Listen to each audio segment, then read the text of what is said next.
Hello दोस्तों, आप सभी का स्वागत है एनीमे की इस दुनिया में। तो इस एपिसोड के स्टार्टिंग में हम लोग एनोस और उसके साथियों को एक स्पूकी से महल के बाहर देखते हैं। वहाँ पर साशा को उस कैसल में जाने से डर लग रहा होता है, तभी अचानक से जेसिका उसे डरा देती है, ये कहकर कि अंदर भूत भी हो सकता है। जिसके बाद उन लोगों को अचानक से किसी ड्रैगन की रोने की आवाज आती है, जिस पर एनोस मे को वो करने के लिए बोलता है जो उन्हें सेरेमनी में बताया गया था। इसके बाद ये सीन यहीं पर शिफ्ट होता है और हमें एकेडमी का सीन दिखाया जाता है। वहाँ पर डीटी सबको ड्रैगन उड़ाने के बारे में बता रही थी, क्योंकि तुम लोग अभी किसी ड्रैगन को हराने के काबिल तो हो नहीं। इतना कहने के बाद डीटी एमिलिया से पूछता है कि वो कौन सा मैजिक है जो हीरोज की स्पेशलिटी होती है, जिसके जवाब में एमिलिया डीटी से कहती है कि क्या वो मैजिक बैरियर मैजिक है। जिसको सुनकर डीटी स्माइल करता है और कहता है कि हाँ,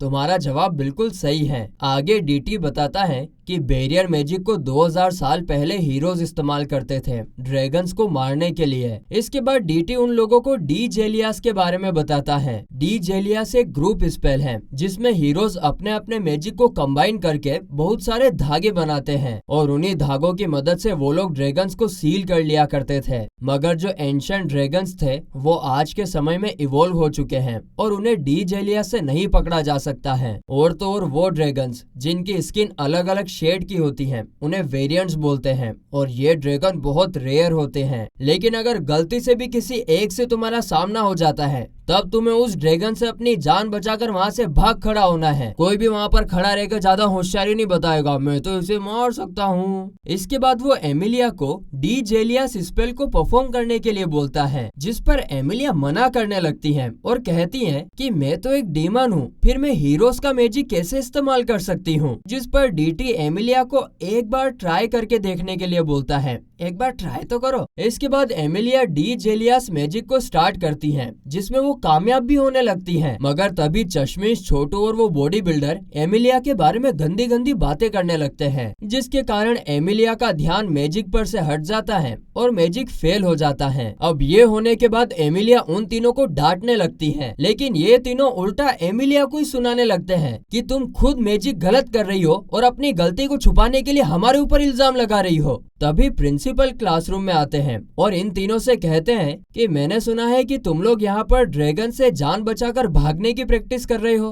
क्या तुम लोग ऐसे ही अपनी टांगों का इस्तेमाल करके नेशनल इमरजेंसी से भागोगे? जिस पर बॉडी बिल्डर को गुस्सा तो आता है मगर वो कुछ नहीं कर पाता। तो वहीं प्रिंसिपल के जाने के बाद नेक्स्ट बॉडी बिल्डर अपना गुस्सा दरवाजे पर निकाल रहा होता है। तभी वहाँ एमिलिया बॉडी बिल्डर का हाथ पकड़कर उसको रोकने की कोशिश करती है, मगर बॉडी बिल्डर उसको धकेल देता है, जिसके कारण वो नीचे गिर जाती है। मगर वो फिर से खड़ी होती है और उसे देखकर बॉडी बिल्डर उससे पूछता है कि क्या अब तुम्हें मेरे लिए बुरा लग रहा है? वो फीलिंग तुम अपने पास ही रखो, मुझे तुम्हारी दया की कोई जरूरत नहीं है। सही कहा मेरे भाई, दया की जरूरत तुम्हें नहीं बल्कि जेठालाल को है, टप्पू के पापा। इस पर एमिलियाना उसे एक चांटा जड़ देती है और कहती है कि अगर तुम कुछ बचाने के काबिल नहीं हो ना तो चले जाओ मेरे क्लास से। जिस पर बॉडी बिल्डर और उसके पीछे पीछे सारे हीरोज क्लासरूम से चले जाते हैं। इसके बाद सीन शिफ्ट होता है और हमें एक महल का सीन दिखाया जाता है, जहां पर ले और मीसा को गे रेडाइट के 106th किंग से मिलने के लिए बुलाया गया था।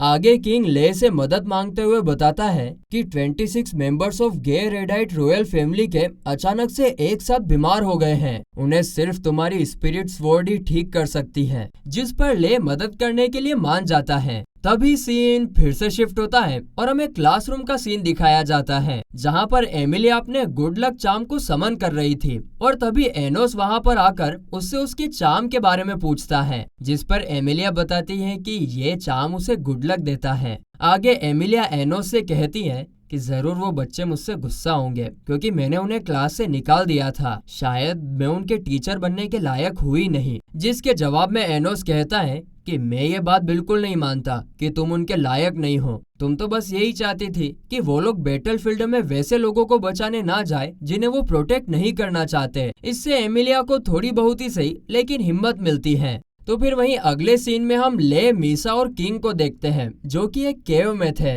वहां पर एक कॉफिन पड़ा था जिसे देखकर ले कहता है कि शायद यही ही कर्सेस को दबाए रखा है, जिस पर किंग बताता है कि रॉयल फैमिली के मेंबर्स इस कॉफिन के अंदर हैं। आगे जैसे ही ले कॉफिन को खोलता है तब लेक में से एक ड्रैगन निकलकर ले को दबोच लेता है और इससे ले समझ जाता है कि यह सब किंग का ही किया कराया है, जिस पर किंग कहता है कि हाँ ले, ये सब मेरा ही किया कराया है। ये ड्रैगन्स ट्रू मैसेंजर होते हैं और अगर आप ड्रैगन्स को अपनी बॉडी और सोल देते हैं तो आप मोक्ष प्राप्त कर सकते हैं। जिस पर ले कहता है कि अगर ऐसी बात है तो तुम खुद क्यों नहीं सेक्रीफाइस कर देते, जिस पर किंग बताता है कि मैं एक किंग हूँ और मेरी ये ड्यूटी है कि पहले मैं अपने लोगों को भगवान तक जाने का रास्ता दिखाऊं। अब उसकी इस सारी बातों को सुनकर ले समझ जाता है कि किंग ने ना अपनी पूरी रॉयल फैमिली को ड्रैगन के हवाले कर दिया है और इसीलिए फिर वो किंग से पूछता है तो अब तुम क्या चाहते हो, जिस पर किंग बताता है कि ये गॉड की इच्छा है कि मैं उन्हें एक हीरो का सेक्रीफाइस दूं और जब मैं ये कर दूंगा तब मैं भी खुद को सेक्रीफाइस कर दूंगा और गॉड के पास चला जाऊंगा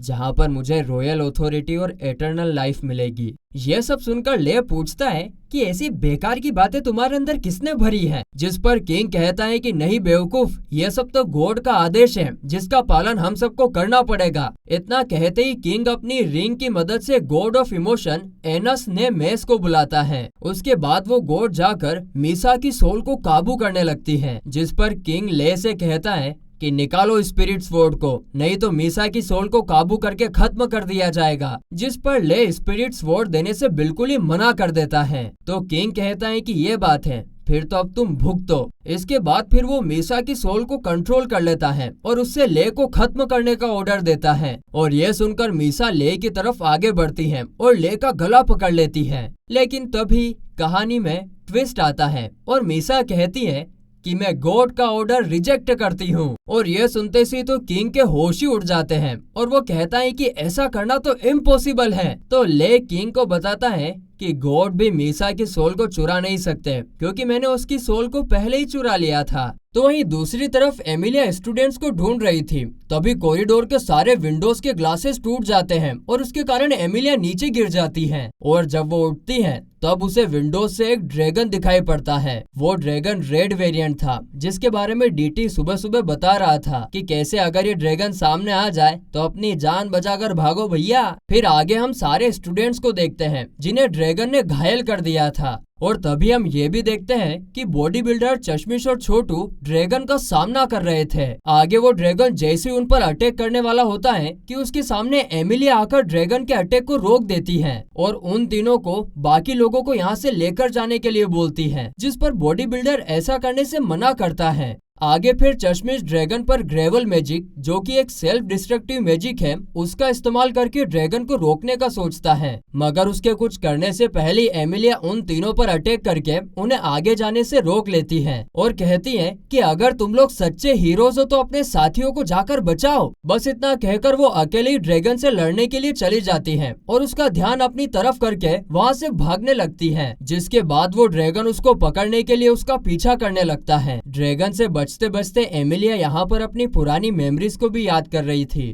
कि कैसे वो एक बहुत ही बुरी इंसान से एक अच्छी एमिलिया बन चुकी है और फिर वो अपने ऊपर प्रोटेक्शन मैजिक लगाकर ड्रैगन के मुंह में चली जाती है। लेकिन तभी हम देखते हैं कि बॉडी बिल्डर ड्रैगन के मुंह को खोलकर एमिलिया को हार ना मानने के लिए बोलता है और उसे बचाने की कोशिश करता है, लेकिन एमिलिया उससे कहती है कि तुम्हें कोई जरूरत नहीं है कि तुम मेरे लिए अपनी जान जोखिम में डालो। तभी अचानक से ड्रैगन का एक दांत एमिलिया को लग भी जाता है, जिसे देखकर ये तीनों ड्रैगन को रोकने की पूरी कोशिश करते हैं और ये कहते हैं कि सिर्फ तुम ही हो जो हमारी फीलिंग्स को समझती हो, हम तुम्हें कुछ नहीं होने देंगे। जिस पर एमिलिया उन लोगों से कहती है कि क्या तुम लोग एक मनहूस एमिलिया के लिए अपनी जान गंवाना चाहते हो, जिस पर बॉडी बिल्डर एमिलिया से कहता है कि तुम मनहूस नहीं हो, हमें तुम्हारी जैसी अच्छी टीचर कहीं नहीं मिलेगी, तुम सच में बहुत अच्छी हो एमिलिया। आगे फिर चश्मिश उन तीनों को डी जेलियस स्पेल का यूज करने के लिए बोलता है क्योंकि अब सिर्फ वही इन लोगों की लास्ट होप है, मगर वो लोग तो ड्रैगन का मुंह पकड़ने में बिजी थे कहीं बंद नहीं हो जाए, इसीलिए वे एमिलिया को स्पेल पढ़ने का बोलते हैं, जिस पर एमिलिया पहले तो मना करने लगती है, लेकिन उन तीनों के फोर्स करने पर वो स्पेल पढ़ने के लिए मान जाती है। तो वहीं नीचे सारे बच्चे अपने अपने मैजिक को एमिलिया के अंदर ट्रांसफर कर रहे थे, जिससे एमिलिया मैजिक को स्टार्ट कर देती है और फिर इसके बाद एमिलिया ड्रैगन के पेट में चली जाती है और उसके अंदर अपने मैजिक को परफॉर्म कर रही होती है। ड्रैगन के अंदर मैजिक परफॉर्म करते करते एमिलिया अपने मन में कहती है कि मैं भी पहले बहुत बेवकूफ और बेकार थी और तो और मेरे अंदर कोई भी खासियत नहीं थी और इसीलिए मैं तुम लोगों के पेन को समझ सकती हूँ। आगे हम देखते हैं कि स्पेल की ताकत धीरे धीरे बढ़ती जा रही थी, जिसके कारण ड्रैगन को बहुत ज्यादा दर्द हो रहा था। उसको इतना दर्द होता है कि वो छटपटाने लग जाता है, लेकिन इधर मैजिक धीरे धीरे और स्ट्रोंग होते जा रहा था, जिसके कारण ड्रैगन का दिल फट जाता है और उसकी वहीं पर मौत हो जाती है। तो वहीं नेक्स्ट सीन में हम उन तीनों को देखते हैं। वो ड्रैगन की बॉडी के पास जाकर एमिलिया को उसकी बॉडी से निकालने की कोशिश कर रहे थे और थोड़ी देर की कोशिश के बाद वो एमिलिया को ड्रैगन की बॉडी से बाहर निकाल भी लेते हैं। लास्ट में हम लोग ये भी देखते हैं कि हमारा हीरो एनोस भी ये सब अपने मैजिक से देख रहा होता है। और बस इसी के साथ ये एपिसोड यहीं पर खत्म होता है।